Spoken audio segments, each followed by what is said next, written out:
नमस्कार जय जगन्नाथ जय गुरु मु देवराज वेलकम कर my YouTube channel Devraj live vision देविनी माने देविनी जम्मा देविनी आपण मैंने केमती अच्छा मुझे भल रही आशा कर ठाकुर भल थे भगवान समस्त मंगल करते आसते आज गोटे नुआ ब्लग को आज नुआ ब्लग में कौड़ जा आज नुआ ब्लग में जा गोटे जो विशेष सत्संग जा से विशेष सत्संग आपन तो जो अपेक्षा करते केतल हेम भाई जाजन आसो आसते आज ब्लग में देखा श्रद्धेय हेम भाई गोटे बहुत सुंदर ब्लगटा आसी विशेष सत्संग केमती माने हेम भाई के सुंदर जाजन आज ब्लग में देखा आपमती लगुच निश्चय कमेंट करके जनइबा डेरी करें आसन जा देखा श्रद्धेय हेम भाई के सुंदर जाजन आसन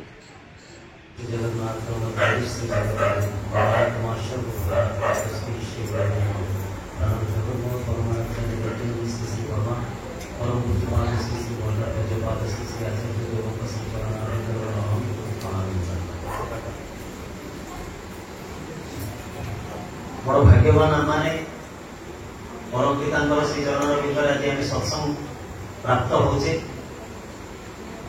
ये जगह आमर प्रति मासरे सत्संग 2-3 थर अनुष्ठित होची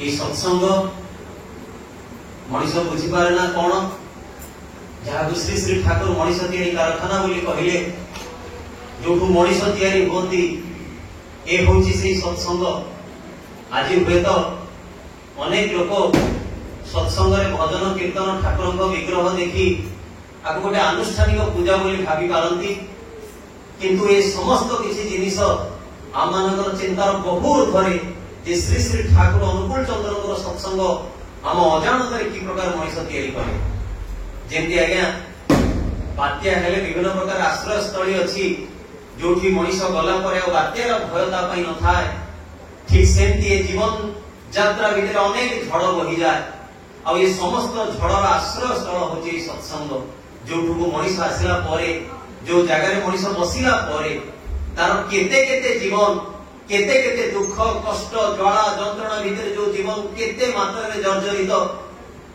केमती शीतल बारिधि पड़ी केमती गोटे अमृत परी तार जीवनटा शांत हो उठे ये सत्संग को आसी केते स्त्री स्वामी फेरी पाई केते चरित्रहीन पुरुष चरित्रवान हो उठी केते पिला निज जीवन प्रकृत उद्देश्य खोजी पाई पुणी केते रोगी आरोग्य होती कहवा दुरूह आज अनेक आपण मैंने बसथे आपण भावुवे सत्संग भजन कीर्तन सरला आउ के समय कौन अच्छी कौन टे बासना सियाड़ बाजुची टे रोषेईवास होती खाई पी घर जा खाद्यटा आम सनातन धर्म में सबू सहित जड़ित बड़ विचित्र कथा खाद्यर भूमिका बहु गुरुत्वपूर्ण कहीं जन्म हेले मरले व्रत घर शुद्धि क्रिया बाहाघर सब खाद्य की आम जड़ित ये घर प्रतिष्ठा देवे खाइब ये खाद्य सहित आम चित्त विनोदन अच्छे किंतु ता भितर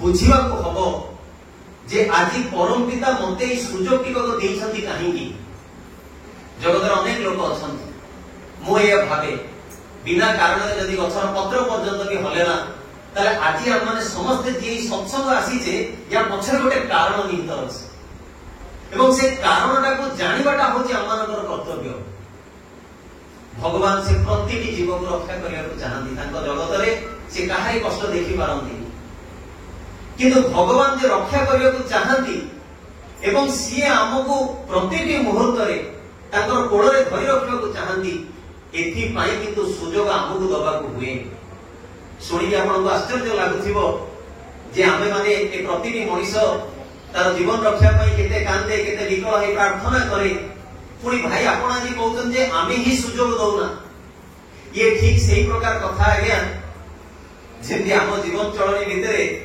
गोटे छोट गपटे कहूँ समय बहुत कम अल्प कथा कहवा पुणी आज एक विशेष दिन से विषय वस्तु भी जड़े व्यक्ति महादेव ध्यान में बसी दिने 2 दिन 3 दिन गला 3 दिन है सी अहरह कर प्रार्थना कर प्रभु मोर किसी दरकार ना साइड रे गोटे लटरी लगी 1 कोटी टकर से लटरीटा मत दे बड़ निष्ठार सहित बसी आम समस्ते जानी आज्ञा बापा को जदि किसी कहर थाए आम मीडियम होती पोस्टाल होती माँ ବୋଉ ତୁ ଟିକେ କହୁନୁ ବାପାଙ୍କୁ ଏଇଆ ଦରକାର ବୋଲି। ଆମେ ଜାଣିଛୁ ମା ମନଟା ସହଜ ତରଳି ଯାଏ।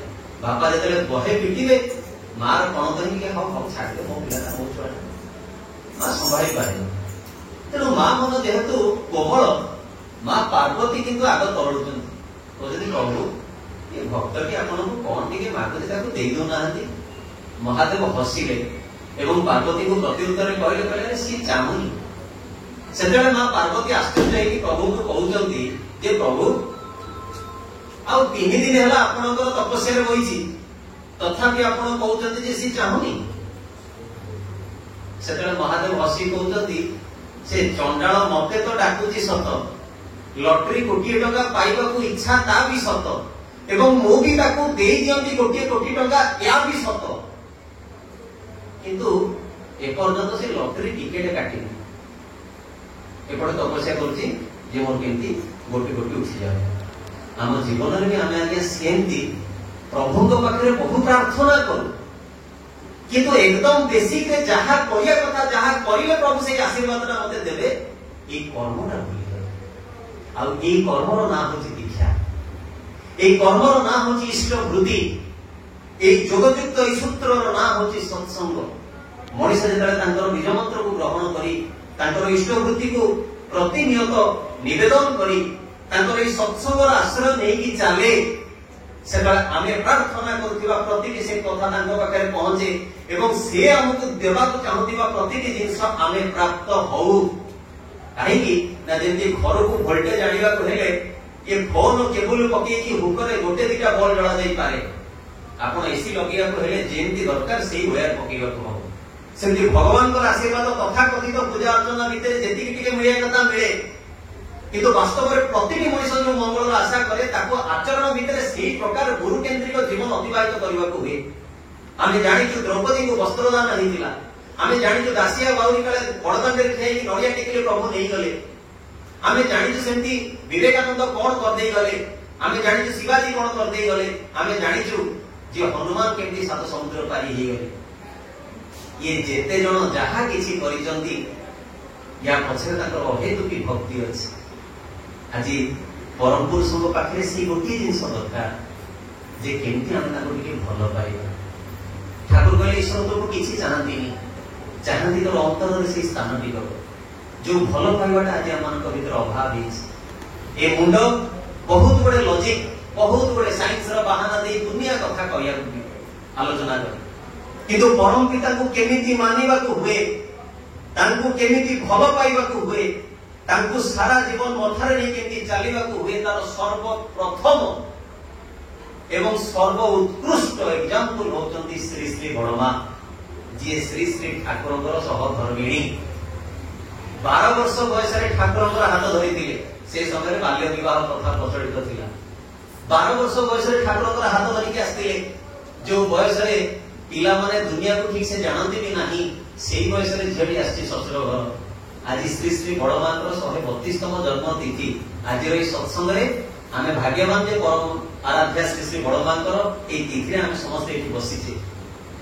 ଏ ବିଶେଷ ଦିନ ଏ କଥା ଯିଏ ବୁଝିବା ଲୋକ ସିଏ ବୁଝନ୍ତି।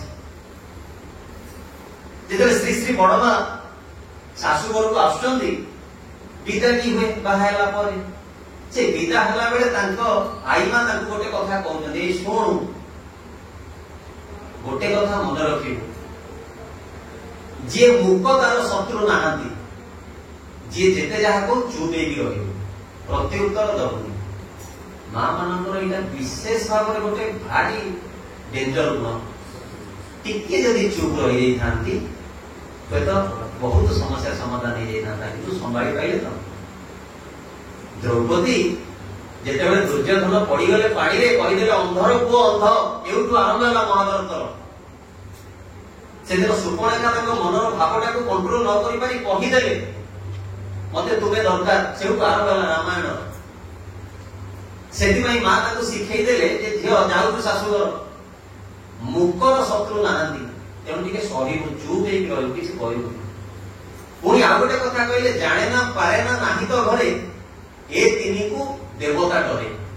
ତେଣୁ କାହାକୁ କେବେ କହିବୁନି ଜାଣିନି, ପାରିବିନି, କରିପାରିବିନି, ଘରେ ନାହିଁ, बहुत माँ मान यहाँ अभाव गोटे विशेष लक्षण सदा मन रखिए आगे कहीं आम भावु सब लोक पाखे टे नाही गड़ेया परिस्थिति आगे आमर भारी अभाव भारी दुख भारी कष्ट एमती कही कही कही कही कि अभाव आमर कि कष्ट अच्छे परम पिता गोटे खाइबा देते मुंड उपर छात टे पिंधा लज्जा निवारण करने पोशाक देते भी अभाव एक्चुअली अभाव मोर ना मु सामना घर को देखुची कौन 3 महला कोठा से मोर अभाव मु जाऊँगी बाइक रे सी जाऊँगी कार रे सेटा मोर अभाव भगवान कहले एक्चुअली कष्ट मनुष्य विशेष किसी ना अपर खुशी तार कष्टर कारण है मो पुअर सांग जब सबुतक फेल है मोर असुविधा ना किंतु मो पुअर सांग पास है चाकरी पाईगला मो पुअ रहीगला एटा मोर दुख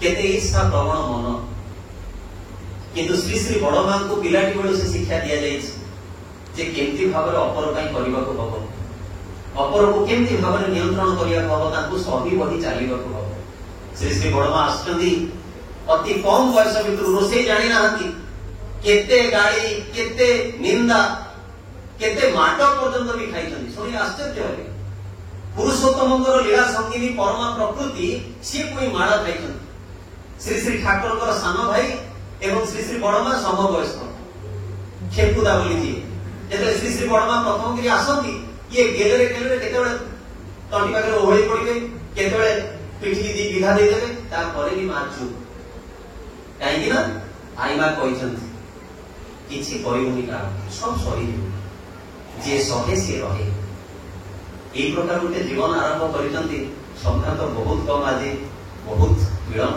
सत्संग आरंभ करे कहू कहू मैंने मनर द्वार को अटकई हुए मुझे चटापट खाली दीपद कथा कहीदे पर विषय विशद भाव आलोचना कर श्री श्री बड़मान जीवन मां पाखर बुझा हुए प्रकृत में जीवन में नारी मान भर साहस केमती रखा आज आम नारी जाति को अबला दुर्बला कहते ठाकुर कहते ना से दुर्बल नुहति जहां को दुर्गा रूप में पूजा करें जहां को काली रूप में पूजा करुचे जो गोटे मां प्रार्थना विग्रह देखी मां सीता कौन करले रावण आसी गोटे धूप घास देखी डराउछन एवं त्रिपुर विजयी रावण से धूप घास को डरिकी मां सीता को टच पर्यंत करि परनी एटा धूप घासर पावर नुहे ये पावर होची से मां रो सतीत्व तेणु श्री श्री बड़ मां जो छोट बयस से जो समय कथा से जो पावना से जो हिमायतपुर कथा से जो गांडा दह धोपा दह ग्रामर कथा से समय से पूरा जंगल बाघ जमी चलाबुला करते दिने श्री श्री बड़ मां एकाकी भाव रोषे कर जानी कि नहीं श्री श्री बड़ मां एते सिद्धहस्ता होते निजर 4टा छुआ निज सान भौणी पाखे पड़ोशी को विवाह करते सी चलीगले 4टा छुआ एवं ये जो भाईटी जी मां सहित ये प्रकार करुले जी स्त्री ताने निजर जी जा है सान जा भी मरीगला तार 4टा छुआ यही प्रकार माने 6टा छुआ यही प्रकार 14-15 छुआंर दायित्व एकाकी तुलाउथिले आज मां माने आम काल तो अलग थिला आम भाई भौणी 5 आजिकल मां को गोटे 2टा छुआ होगले सी कहते मुंडिया मुंडिया इतने किए कष्ट सहब भोपाल मां ये बड़ होमको पोषिब न पोषिब राति सारा शुआई दौनी दिन सारा टेंशन मनुष्य टे ठीक से मेकअप नहीं करनी बाहर को जीवा तो बहुत दूर कथा किंतु ए थिले श्री श्री बड़ मां जे निज छुआ सहित निज भौणी निज जार समस्त छुआ को लालन पालन करते ए प्रकार अवस्था एकाकी भाव दिने रोषे कर बाघ गर्जन होची शुणा जाऊनी प्रतिवेशी देखुं जड़े एपटे समस्त नजर रखी बड़ मां हठात कि बाहरी पड़े एवं बाघर आखिरे मां नजर पड़ जाऊँ मां से माटीर जो माठिया जो पानी था से माठिया पानी टाक पकई दौरान एवं बाघर आखिरे आखि मिसाउंट बड़ आश्चर्यर कथा बाघ फेरी पड़ो ये होती श्री श्री बड़ गप नुहे आज्ञा हमको लगे सतरे एमती कौन संभव असंभव যেତେବେଳେ ଆମେ ରାଣୀ ଲକ୍ଷ୍ମୀବାଇଙ୍କର ଜୀବନୀକୁ ଦେଖିବା ଆମେ ବୁଝିପାରିବା ଯେ ହଁ ପ୍ରକୃତରେ ଗୋଟେ ମା କଣ କରିପାରେ, ଗୋଟେ ମା କଣ କରିପାରେ। ଯୋଉ ମା ନିଜର ସ୍ୱାମୀର ଜୀବନ ପାଇଁ ଯମ ପାଖରେ ଲଢିପାରେ ତା ପାଇଁ ବାଘ ବଡ କଥା ନୁହେଁ। ଆଜି এই ପ୍ରେରଣା এই ସାହସଟା ଆମମାନଙ୍କ ଭିତରେ କାହିଁକି ନାହିଁ? କାରଣ ଆମମାନଙ୍କ ଭିତରେ ସେ ପବିତ୍ରତା ନାହିଁ। ପୁଣି ଯେତେବେଳେ ବଡ ହଉଛନ୍ତି ଆହୁରି ଆହୁରି ଦିନ ଯେତେବେଳେ ଯାଇଛି ଭଲ ପାଇବାର କଥା ଉଠିଛି। ଆଜି ଦାମ୍ପତ୍ୟ ଜୀବନ ଗ୍ରାହସ୍ଥ ଜୀବନ ବିଷୟରେ ପଦେ ଦି ପଦ କହିବି କାହିଁକି ନା ଶ୍ରୀ ଶ୍ରୀ ଠାକୁର କହିଛନ୍ତି ଯେ ପାରିବାରିକ ଜୀବନ ଠିକ ରହିବା ଦରକାର। ଆଜି ପିଲା ଯଦି ବିଗୁଡୁଛି ମତେ କ୍ଷମା କରିବେ ଆଜ୍ଞା, এই কথার সত্যতাটা বড় অপ্রিয় যে পিলা যদি আজ বিগুড়ুছি তাহলে পরিবারর সংস্কার অভাব রয়েছে, সে পুଅ হো বা ঝিଅ হো। যেতবে শ্রী শ্রী ঠাকুরଙ୍କ পাখକୁ জনে আসি যেতবে ঠাকুরଙ୍କୁ নিবেদন করুছি যে ঠাকুর মোর পিলা ভারি দুষ্ট হଉଛି, বহুত এতে এমিতি এমিতি এমিতি এমিতি। ঠাকুর হসি কହୁଛନ୍ତି তোরি ପିଲା ବେଳ ତ ତୁ ଏତେ କାଇଁ ଅତିଷ୍ଠ ହଉଛୁ। ସେ ତାପରେ ନୀରବ ରହିଯାଉଛନ୍ତି। ଜନ୍ମ କରିଦେଲେ ମା ହୁଏନି, ଲାଳନ ପାଳନ ପୋଷଣ ତାକୁ ଠିକ ଦରକାର। ବଡମା ସେତକ କହିଛନ୍ତି ଜୀବନର ସବୁ କିଛି ଜିନିଷ ଭିତରେ ଏ ଦାମ୍ପତ୍ୟ ଜୀବନକୁ ଠିକ ରଖିଛନ୍ତି। ଏବଂ ଏ ଦାମ୍ପତ୍ୟ ଜୀବନକୁ ଠିକ ରଖିବାକୁ ହେଲେ, ପିଲାମାନଙ୍କର ଜୀବନକୁ ଠିକ କରିବାକୁ ହେଲେ ସର୍ବପ୍ରଥମ ଯଦି କିଛି ଜିନିଷ ଦରକାର ତା ହେଉଛି ସ୍ୱାମୀ ଅନୁରକ୍ତି। ସ୍ତ୍ରୀଟା ଯେତେବେଳେ ସ୍ୱାମୀକୁ ତାର ଦେବତା ବୋଲି ମାନେ, ଯାହା ଆମମାନଙ୍କର ସନାତନ ଧର୍ମରେ ପ୍ରଚଳିତ ଯେ ଯଦି ସ୍ୱାମୀ ଅକର୍ମଣ୍ୟ ବି ହୁଏ ତଥାପି ଆମ ଘରର ମାଟା ବୃନ୍ଦାବତୀ ପାଖରେ ଯାଇକି ସଞ୍ଜଟେ ଦେଇକି ମୁଣ୍ଡିଆ ମାରେ ଯେ ହେ ମା ସିଏ କିଛି ନ କରନ୍ତୁ, ମୁଁ ଦ୍ୱାର ଦ୍ୱାର ଯାଇ ପଛେ ବାସନ ମାଜିବି କିନ୍ତୁ ମୋ ମଥାର ସିନ୍ଦୁର ହାତର ଶଙ୍ଖା ଏମିତି ଥାଉ। ଏଇ ପ୍ରାର୍ଥନା ଆମ ଘରର ମା ମାନେ କରୁଥିଲେ। ମୁଁ ଜାଣିନି ଆଜି କୋଉ ମାଟି କରୁଛି। ଏ ପ୍ରାର୍ଥନା ହୁଏତ ସଞ୍ଜ ଦବାରେ ସୀମିତ ହେଇକି ରହିଛି। ଆଉ ସଞ୍ଜ ଦେଇକି ଆସି ଯଦି ସ୍ୱାମୀ ଦେବତା ଚା କପେ ମାଗିଲେ ତାହେଲେ ରହିଯାଅ, ସାର୍ଥକ ଅନେଇକି ଅଛି। ସିରିଏଲ ସରୁ ତମ ସହିତ କଥାବାର୍ତ୍ତା। ଆଉ ଯଦି ପାରୁଛ ମୁଁ ଦିନ ଯାକ ଏତେ ଖଟୁଛି, ଦିନେ ଟିକେ ଚାହା କରି ଟିକେ ଦେଲେ ସ୍ୱାମୀ ସ୍ତ୍ରୀ ପ୍ରତି କି ଭଲ ପାଇବା କହିବ। ସବୁ ଜଞ୍ଜାଳ କଣ ଖାଲି ସ୍ତ୍ରୀ କରିବ? ଯେତେ ନିୟମ, ଯେତେ ନୀତି, ଯେତେ କାନୁନ ସବୁ ସ୍ତ୍ରୀର, ପୁରୁଷର କିଛି ନାହିଁ। ଆମେ এই প্রকার কহিও দেখুন কিন্তু শ্রী শ্রী বড়মাଙ୍କର জীবন কଣ। শ্রী শ্রী ঠাকুর খাଆନ୍ତି, ଖାଇବା ପିଇବାର ଅନେକ ଦାୟିତ୍ୱ ଶ୍ରୀ ଶ୍ରୀ ବଡମା ନିଅନ୍ତି। ସବୁ ଜଞ୍ଜାଳ ଭିତରେ ନଜର ଥାଏ ଯେ ଠାକୁରଙ୍କର ଏତେ ଟିକେ ବି ଅସନ୍ତୁଷ୍ଟି ଯେମିତି ନ ହୁଏ। ସବୁ କାମ ସମସ୍ତେ କରନ୍ତି, ମାନେ ଯାହା ଯାବତୀୟ ଘରର ଅଲଗା କାମ, ଏ ରୋଷେଇ ବାସ ହେନ ତେନ ସବୁ କାମ ଶ୍ରୀ ଶ୍ରୀ ବଡମା ନିଜେ କରନ୍ତି। କେବଳ ମା ଗୋଟିଏ କାମ କରୁନଥିଲେ, କଣ ସେ ଯୋଉ ଚାଉଳ ପାଛୁଡାଟା। ଦିନେ ଶ୍ରୀ ଶ୍ରୀ ଠାକୁର ଦେଖୁଛନ୍ତି ଘର ଜଞ୍ଜାଳ, ମୁଁ ତ କହିଲି କେତେ ସଂସାରକୁ ଚଲାଉଥିଲେ। ପରବର୍ତ୍ତୀ ଜୀବନ ଯେତେବେଳେ ଠାକୁର କୀର୍ତ୍ତନ ଯୋଗ ଆରମ୍ଭ କରୁଛନ୍ତି, ଯେତେବେଳେ ସତ୍ସଙ୍ଗର କାୟା ବଢୁଛି, ସେତେବେଳେ ଆହୁରି କଣ ନାହିଁ କଣ ଘଟଣା ଘଟିଛି। 300 ଲୋକଙ୍କ ପାଇଁ ମା ଏକାକୀ ଭାବରେ ରୋଷେଇ କରୁଥିଲେ। ତ ଶ୍ରୀ ଶ୍ରୀ ଠାକୁର ଦେଖୁଛନ୍ତି ଯେ ଆକ୍ଚୁଆଲି ବଡ ବୋଉର କେତେ ପ୍ରେସର ଅଛି। ଖାଇଲା ବେଳେ ଗୋଟେ ଗୋଡି ବାଜିଗଲା ଦାନ୍ତରେ, ଗୋଡି ଦାନ୍ତରେ ବାଜିଗଲା ବୋଲି ଠାକୁର ସେ ଗୋଡିଟାକୁ ବାହାର କରିକି ଗୋଟେ ଆଳୁ ଚୋପା ଭିତରେ ଗୁଡେଇକି ତାକୁ ଥୋଇ ଦେଇଛନ୍ତି, ଯେମିତି ମା ଜାଣିପାରିଲେନି। କାହିଁକିନା ଜାଣିଲେ ପୁଣି ସେତକ କାମ ବି ହାତକୁ ନେବାକୁ ହବ ଯେ ଚାଉଳ ବାଛିବେ ସିଏ। ଠାକୁର ଏଇଟା ଜାଣିଛନ୍ତି ବୋଲି ତାକୁ ଚୋପା ଭିତରେ ସାଇକି ଥୋଇ ଦେଇ ପଳେଇଲେ। ତା ପରଦିନ ଦେଖିଲା ବେଳକୁ ଠାକୁର ଶ୍ରୀ ଶ୍ରୀ ବଡମା ଚାଉଳ ବାଛୁଛନ୍ତି। ଠାକୁରଙ୍କର ଆଉ ଜାଣିବା ବାକି ରହିଲା। କହିଲେ ବଡବୋଉ ଇଏ କଣ? ସେତେବେଳେ ବଡମା ଉଠିକି କହୁଛନ୍ତି ଆପଣଙ୍କ ଦାନ୍ତରେ ଏତେ ଟିକେ କଷ୍ଟ, ଖାଇଲା ବେଳେ ଏତେ ଟିକେ ଅଶାନ୍ତି ଯେ ମୋର କେତେ ଦୁଃଖର କାରଣ। ଆପଣ କଣ ଭାବିଛନ୍ତି ଆପଣ ଲୁଚେଇଲେ ମୁଁ ଜାଣିପାରିବିନି? ସେତେବେଳେ ଠାକୁର ହସିକି କହୁଛନ୍ତି ବଡବୋଉ ସବୁ ଜାଣେ। ଏବଂ ପରବର୍ତ୍ତୀ ଜୀବନରେ ଠାକୁର କହିଛନ୍ତି ମୋ ପେଟର ଅଭିଭାବକ ହଉଛି ବଡବୋଉ। ମୋର କଣ ଖାଇବା ଦରକାର, କେତେବେଳେ କେତିକି ଖାଇବା ଦରକାର, ଦେହ ଖରାପ ହେଲେ କଣ ଖାଇବି, ଥଣ୍ଡା ହେଇଛି ଛିଙ୍କ ହଉଛି ଖଟା ମନା, ଆଜି ଟିକେ କାଶ ହେଇଗଲା ସେଇଟା ମନା, କଣ ଖାଇଲେ ଦେହଟା ପୁଣି ଫୁର୍ତ୍ତି ହବ। ଏ ଥିଲେ ଶ୍ରୀ ଶ୍ରୀ ବଡମା।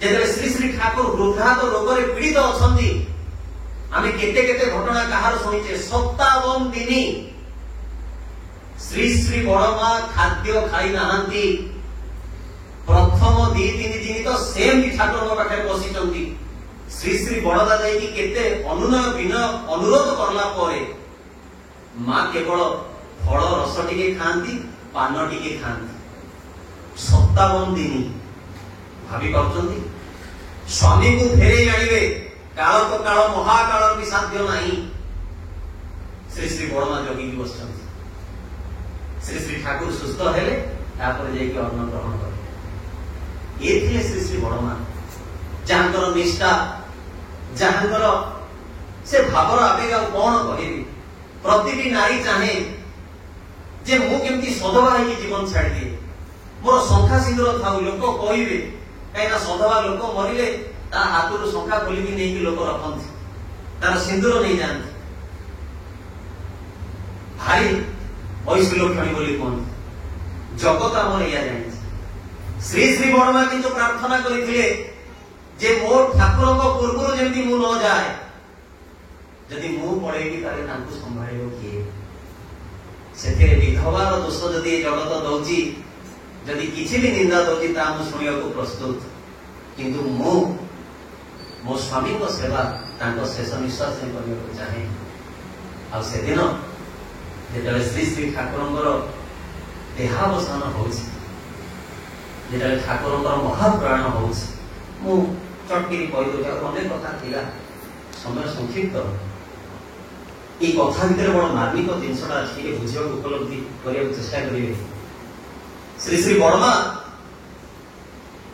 निथर हो बसी कहीं जीवन सारा जहां सबू किसी जहां विरुद्ध में एतिके कथा कहीदेव निज भौणी निज बापा माँ समस्त को काटिदेले समस्त संपर्क काटिदेले श्री श्री बड़मा केवल श्री श्री बड़मा निज माँ जी खाली टे कहू कहीदे भौणी हाथ में साला कौन अनुकूल हाथ में मो झीटा को देली मांकड़ हाथ में शालग्राम मो झील को कि प्रकार पढ़े कौन होगा जीवन एति कथा खाली भौणी आसिक कहीदे दीदी बो या कहला से भौणी कट से बो कट से बापा कट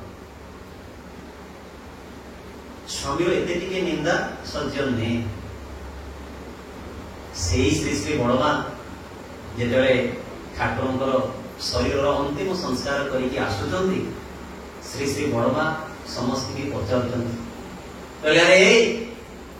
बोधे यहीटा ही जीवन शेष लाइन थिला तापर बड़मा मुख हो जीवार 2 वर्ष पर सी चलीगले बस दिन गणुले केमती मुझी मो प्रियतम से अनुदानी कथा श्री श्री बड़मा से लोक मान कहते सारा जीवन जी मनीष कांगाल जार मनीष बिना गोटे मुहूर्त भी चले ना खाद्य भी पेट को जाए ना आज से व्यक्ति को एका कर चली पड़े श्री श्री बड़मा ठाकुर मनीष कांगाल थे मनीष ही आय था ठाकुर को पचराई ठाकुर कहले man is my income love is my expenditure ठाकुर मनीष कांगाल थे ए मनीष जेतेबेले आमे तांको पाखକୁ नेकी जाऊ ताले सबुठु खुशी होती ना सी फूल हार दिव्य भाव से जो छड़ ऐश्वर्य ढाई दियो ताको पाद तले कौन सी प्रयोजन नहीं ठाकुर कहि दिले ए सुन मते गोटे मनीष भिक्षा दो आज से संदर्भ में आम आसी पहुंचीचे परम पूजनीय श्री श्री सुभदा आसुचंती आम मान पाखକୁ आसंता अगस्ट मास 17 तारिख जो 17 तारिख में महादीक्षा दिवस आयोजन हो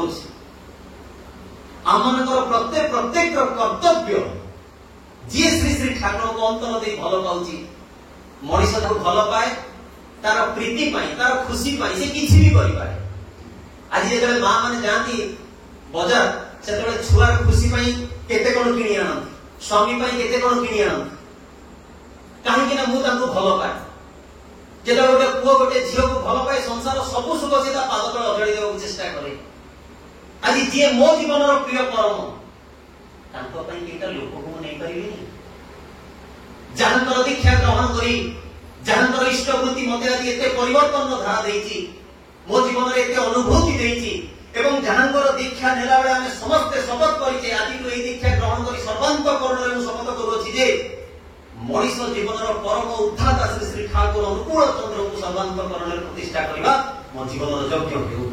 এই কথা আমি সেদিন ଦେଇଛେ ଆଜି ପାସ୍ କରି ଯାଇଛେ। ଠାକୁର କହିଲେ ମୁଁ ତ କାଙ୍ଗାଳ ଭଳି ଅନେଇଛି ତୁମମାନଙ୍କୁ ସୁଖ, ତୁମମାନଙ୍କୁ ଶାନ୍ତି, ତୁମମାନଙ୍କୁ ଆନନ୍ଦ ଉନ୍ନତିରେ ଭରପୁର କରିଦେବା। ତୁମେ ମାନେ ଯେ ମୋ କଥାକୁ ଟିକେ ଶୁଣ। ଆଜି ମଣିଷ ଅନେକ ସମୟରେ କୁହେ ଯେ ଭାଇ କର୍ମ କରୁଛି। ଏ ସବୁ କର୍ମ ଭିତରେ ମୁଖ୍ୟ କର୍ମ ହଉଛି ମଣିଷର ମଙ୍ଗଳ। যে পর্যন্ত আমি অপরর মঙ্গল কামনা করিনি ଆମ ନିଜର ମଙ୍ଗଳ ହବ ନାହିଁ। ଆଉ ଯେତେବେଳେ ମଣିଷ এই ଅନ୍ୟମାନଙ୍କର ଜୀବନରେ ମଙ୍ଗଳର এই ବୀଜଟିକକୁ ଜ୍ଞାପନ କରେ ସେତେବେଳେ ତା ଜୀବନ ପାଇଁ ତାକୁ ଭାବିବାକୁ ହୁଏନି। ଆଉ ଅନ୍ୟମାନଙ୍କର ମଙ୍ଗଳ ଆମେ ଜାଣୁନା। ଏ ଆଜି ପ୍ରେମାନନ୍ଦ ମହାରାଜଙ୍କର ଭିଡିଓ ସମସ୍ତେ ଦେଖୁଛନ୍ତି। ସେ କହିଲେ ମଣିଷ ଅର୍ଥ ଦାନ କରେ, ବସ୍ତ୍ର ଦାନ କରେ, ଖାଦ୍ୟ ଦାନ କରେ, ଏ ସବୁ ଦାନ କରି ସେ ଭାବୁଛି ଢେର ହେଇଛି। ନାହିଁ, ଯଦି ଭଗବାନଙ୍କୁ କାହା ଅନ୍ତର ଭିତରେ ଅନୁପ୍ରବିଷ୍ଟ କଲ ଜାଣିବ ଠିକ ଦାନ। ଆଉ ସେଥିପାଇଁ ଆମ ଶାସ୍ତ୍ରରେ ଅଛି ସବୁଠୁ ଶ୍ରେଷ୍ଠ ଦାନ ହଉଛି ଧର୍ମ ଦାନ। ଯୋଉ ଧର୍ମ କର୍ମକୁ ନିୟନ୍ତ୍ରିତ କରେ, এই ধর্মটা কর্মକୁ নিয়ন্ত্রিত করে। ଆଉ এই ଧର୍ମଟାକୁ ବାସ୍ତବରେ ଆଚରଣ ଭିତରେ ଆଣିବାକୁ ହେଲେ ଠାକୁର ଗୋଟେ ବାଣୀରେ ଲେଖିଲେ ଧର୍ମ ମୂର୍ତ୍ତ ହୁଏ ଆଦର୍ଶରେ। ତାମାନେ ଜୀବନରେ ଆଦର୍ଶ ଆସିଲେ ହିଁ ବାସ୍ତବ ଧର୍ମଟାକୁ ମଣିଷ ଜାଣିପାରେ। ଆଉ ଧର୍ମକୁ ଯିଏ ଅନୁସରଣ କରେ ଧର୍ମ ତାକୁ ରକ୍ଷା କରେ। ଆଜି ସର୍ବପରିଶେଷରେ এই যে আহ্বান শ্রী শ্রী ঠাকুরଙ୍କର ଆମ ପାଖକୁ ଆସିଛି, ଆମେ ଯଦି ଟିକେ এই ଭଲ ପାଇବାର ଅନ୍ତର ନେଇକି ତାଙ୍କ ପାଖରେ ନିଜର এই ଭକ୍ତି ଅର୍ଥ ସ୍ୱରୂପ କିଛି ମଣିଷଙ୍କୁ ଦାନ କରୁ, କିଛି ମଣିଷଙ୍କ ଜୀବନରେ ଶ୍ରୀ ଶ୍ରୀ ଠାକୁରଙ୍କୁ ଅନୁପ୍ରବିଷ୍ଟ କରି ତାଙ୍କର ଜଳା ଯନ୍ତ୍ରଣାକୁ ହରଣ କରୁ, ତାହେଲେ ଆମର ଏ ଜୀବନ ସାର୍ଥକ ହବ ବୋଲି ମୁଁ ଭାବେ। ତେଣୁ ସର୍ବପରିଶେଷରେ ଆଜି ଏ ଯେ ପୂଜା ମା ଯିଏ ଆମକୁ এই ସମୟରେ ପ୍ରସାଦର ନିବେଦନ କରିଛନ୍ତି ଏବଂ এই ଘର ପାଖରେ ଆମେ ରୁଣି যে এই সৎসঙ্গর আয়োজন টিক করুଛନ୍ତି, এই মঙ্গলবার মঙ্গলবার মাসକୁ 2 ଥର এই জায়গায় সৎসঙ্গ হଉଛି। আগে লଳିতা মাଙ୍କର ঘরে এই সৎসঙ্গ হଉଛି। সে মাଙ୍କ ପାଖରେ ମୁଁ କୃତଜ୍ଞ ଯେ ମୋର ଠାକୁରଙ୍କୁ ପ୍ରତିଷ୍ଠା କରିବା ପାଇଁ এই ପ୍ରକାର ଭାବାବେଗ ଦେଇଛନ୍ତି। ମୁଁ ତ ଆସିନଥିଲି, ଆଜି ପ୍ରଥମ ଆସୁଛି, କିନ୍ତୁ এই ସତ୍ସଙ୍ଗର ମାହୋଲ ଦେଖି ମୋତେ ଖୁବ ଆନନ୍ଦ ଲାଗୁଛି ଯେ ପରମ ପିତା ଯୋଉଠି ଅନୁପ୍ରବିଷ୍ଟ କରନ୍ତି ସେ ଜାଗା କଣରେ ପରିଣତ ହୁଏ ସେଇଟା ସମୟ ହିଁ ଆମକୁ କୁହେ। ତେଣୁ ସର୍ବପରିଶେଷରେ ସମସ୍ତଙ୍କର ସର୍ବବିଧ ମଙ୍ଗଳ କାମନା କରିବା ସହିତ ମୋର ଏହି ପ୍ରାର୍ଥନା ଦ୍ୱାରା ଶ୍ରୀ ଚରଣାରବିନ୍ଦରେ ଯେ ସାରା ଜୀବନ ଆମେମାନେ ଯେମିତି ତାଙ୍କୁ ହିଁ ମଥାରେ ବହନ କରି ଚାଲିପାରିବୁ। ବନ୍ଦୀ ଆଜିର ବ୍ଲଗରେ ତମେ ଦେଖିଲେ କେମିତି ସଦାଶିବ ଭାଇଙ୍କର କେତେ ସୁନ୍ଦର ଯୋଜନା। ଆପଣଙ୍କୁ କେମିତି ଲାଗିଲା ନିଶ୍ଚୟ କମେଣ୍ଟ କରି ଜଣାଇବେ। ପୁଣି ଦେଖା ହବ ଗୋଟେ ନୂଆ ବ୍ଲଗରେ ରହୁଛି। ଆପଣଙ୍କ ପ୍ରିୟ ଦେବରାଜ ନମସ୍କାର, ଜୟ ଜଗନ୍ନାଥ, ଜୟ ଗିରି।